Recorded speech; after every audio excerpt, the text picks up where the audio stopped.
வணக்கம் மக்களே, welcome back to நேற்று இன்று நாளை. இன்னைக்கு நம்ம வீடியோவில் தெலுங்கானாவோட அமேசிங்கான ஒரு பிரேக்ஃபாஸ்ட் ரெசிபி தான் பார்க்க போகிறோம். இந்த டிஷ்ஷோட பேர் பார்த்தீங்கன்னா சர்வபிண்டி. செம்ம டேஸ்டியாக கிறிஸ்பியாக ஈஸியாக பண்ணிடலாம். அரிசி மாவு, வேர்க்கடலை, அதுக்கப்புறம் ஸ்பைசஸ் இருந்தால் போதும். யூஸ்வலாக சர்வபிண்டியை பவுல் ஷேப்பில் சர்வ் பண்ணுவாங்க. பவுல் ஷேப் பார்த்தீங்கன்னா நீங்கள் தட்டுற கடாயிலேருந்து தான் வரும்.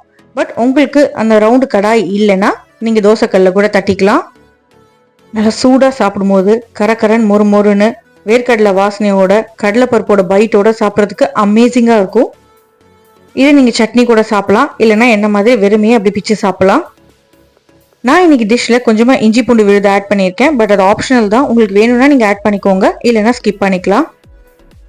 இந்த டிஷ்ஷோட டேஸ்ட் பார்த்தீங்கன்னா கிட்டத்தட்ட இந்த குழம்பா அடைக்கும் தட்டைக்கும் நடுவில் இருக்கும். குழம்பாட தட்டை ரெசிபிலாம் வேணும்னா நம்ம சேனலில் இருக்குது, நான் லிங்க் டிஸ்கிரிப்ஷனில் கொடுக்குறேன். டைம் இருந்தால் அதையுமே செக் பண்ணி பாருங்கள்.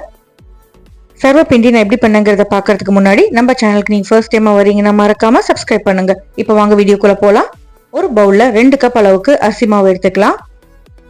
உங்கள் வீட்டில் அரைச்ச அரிசி மாவு இல்லைனா கடையில் கிடைக்கிற ரெடிமேட் அரிசி மாவு எது இருந்தாலும் நீங்கள் யூஸ் பண்ணிக்கலாம். இப்போ இந்த மாவுக்கு தேவையான அளவுக்கு உப்பு சேர்த்துக்கலாம். இது கூடவே நம்ம வேர்க்கடலையே பொடிச்சு சேர்க்க போகிறோம். ஒரு 3 டேபிள் ஸ்பூன் அளவுக்கு வறுத்த வேர்க்கடலையே மிக்சி ஜாரோ இல்லைன்னா இடிக்கல்லையோ போட்டு குறைன்னு அரைச்சி இதை சேர்த்துருங்க. வேர்க்கடலையே பொடியாக அரைக்க வேணாங்க, குறைன்னு தான் இருக்கணும். கொஞ்சமாக பொடி பொடியாக நறுக்கினா கருவேப்பிலை சேர்த்துக்கலாம். காரத்துக்கு நம்ம பச்சை மிளகா பொடி ரெண்டுமே சேர்க்க போகிறோம். 2 பச்சை மிளகாயை நான் தின்னா ரவுண்டாக கட் பண்ணி சேர்த்துருக்கேன். அடுத்ததாக பொடி பொடியாக நறுக்கினா கொத்தமல்லியை கொஞ்சம் தாராளமாகவே சேர்த்துக்கோங்க, நல்லா வாசனையாக இருக்கும். 2 டீஸ்பூன் அளவுக்கு வெள்ளை எள்ளு சேர்த்துக்கலாம். பொரியும் போது பார்த்தீங்கன்னா வெள்ளை எள்ளு கூட நல்ல ஒரு வாசனை கொடுக்கும்.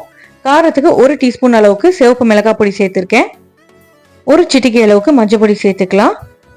ஒரிஜினல் ரெசிபியில் இருக்கிறதுனால நான் 1 டீஸ்பூன் இஞ்சி பூண்டு விழுது சேர்த்துருக்கேன். பட் உங்களுக்கு இஞ்சி பூண்டு விழுதோட வாசனை பிடிக்கலன்னா கட்டாயம் ஸ்கிப் பண்ணிக்கலாம், தப்பு ஒன்றும் கிடையாது. இல்லைனா வெறும் இஞ்சி பேஸ்ட் கூட சேர்த்துக்கலாம். 2 டேபிள் ஸ்பூன் அளவுக்கு கடலைப்பருப்பை 1 ஹவருக்கு ஊற வச்சிடுங்க. ஊற வச்ச கடலைப்பருப்புலேருந்து தண்ணி எல்லாம் வடிச்சிட்டு பருப்பை மட்டும் இதில் சேர்த்துருங்க.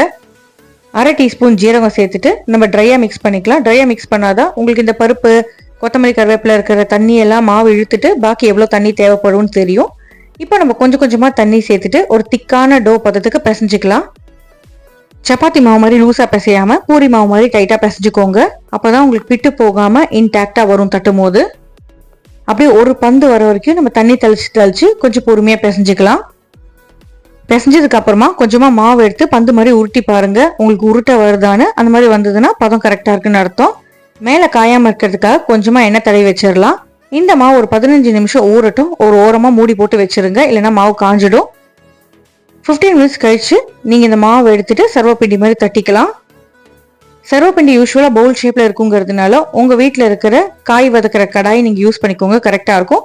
கடாயை சுற்றி கொஞ்சம் தாராளமாக நல்லா எண்ணெய் தடவிக்கலாம். நீங்கள் எண்ணெய் தடவினாதான் உங்களுக்கு நல்லா கிறிஸ்பியாக வரும். ப்ளஸ் உங்களுக்கு கடாயிலையுமே ஒட்டாமல் நல்லா வரும். கடாய் வந்துட்டு சூடாக இருக்கக்கூடாதுங்க. ஆறுன கடாய் இல்லைன்னா அப்படியே ஃப்ரெஷ்ஷாக யூஸ் பண்ணுற கடாயாக இருக்கணும்.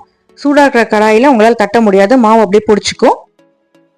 தாராளமாக ஒரு கை ஃபுல்லாக மாவு எடுத்துட்டு பந்து மாதிரி பண்ணிட்டு உங்கள் கையுமே நல்லா எண்ணெயில் நினைச்சிட்டு அதுக்கப்புறமா தட்டிக்கோங்க. தட்ட முடியலன்னா மறுபடியும் கொஞ்சமாக அப்படி கையில் எண்ணெய் தடவிட்டு தட்டினீங்கன்னா உங்களுக்கு ஈவனாக ஸ்ப்ரெட் ஆகும். உங்களால் எவ்வளோ மெலிசாக தட்ட முடியுதோ அவ்வளோ மெலிசாக தட்டிக்கோங்க. இந்த மாதிரி தட்டுறதுக்கு உங்களுக்கு கஷ்டமா இருந்தா ஒரு கப் எடுத்துட்டு எண்ணெய் தடவிட்டு அதோட பேஸ் சைடை வச்சு நீங்க அமுக்குனீங்கன்னா உங்களுக்கு ஈஸியா ஈவனா ஸ்ப்ரெட் ஆகும். கை வச்சு பண்றதோட கப் வச்சு பண்ணோம்னா நம்மளுக்கு அப்படியே ஈவனா பாக்குறதுக்குமே அழகா இருக்கும். இப்போ இந்த மாவு நல்லா ஈவனா வேகிறதுக்காக நம்ம சுத்தி ஓட்டை போட்டுக்க போறோம். இந்த ஓட்டை மேல நீங்க எண்ணெய் சேர்த்தீங்கன்னா உங்களுக்கு ஈஸியா எடுக்கவும் வரும், மாவுமே மேல் பக்கம்லாம் நல்லா வெந்து வரும். கடைசியா மேல சுத்தியுமே 1 டீஸ்பூன் எண்ணெய் சேர்த்துருங்க. இப்போ தட்டுன்னு இந்த கடாயை அப்படியே தூக்கி நீங்கள் அடுப்பு மேலே வச்சுட்டு மூடி போட்டு லோ ஃப்ளேமில் குக் பண்ணுங்க.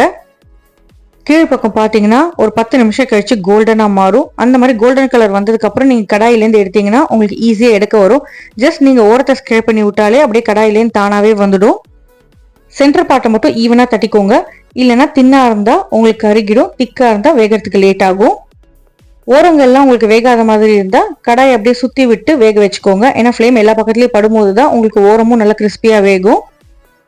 நீங்கள் 2 சைட் குக் பண்ணோன்ட்டு இல்லைங்க, லோ ஃப்ளேமில் வச்சு குக் பண்ணிங்கன்னா ஒரு சைட் குக் பண்ணால் போதும். இன்கேஸ் நீங்கள் தோசைக்கல்ல தட்டுறீங்கன்னா 2 சைட் குக் பண்ணிக்கலாம். நீங்கள் கடாயில் தட்டினீங்கன்னா பவுல் ஷேப் இருக்கிறதுனால உங்களால் திருப்பி போட்டு குக் பண்ண முடியாது. ஏன்னா பேஸ் பார்த்தீங்கன்னா நல்லா கிறிஸ்பியாக ஆகிடும்.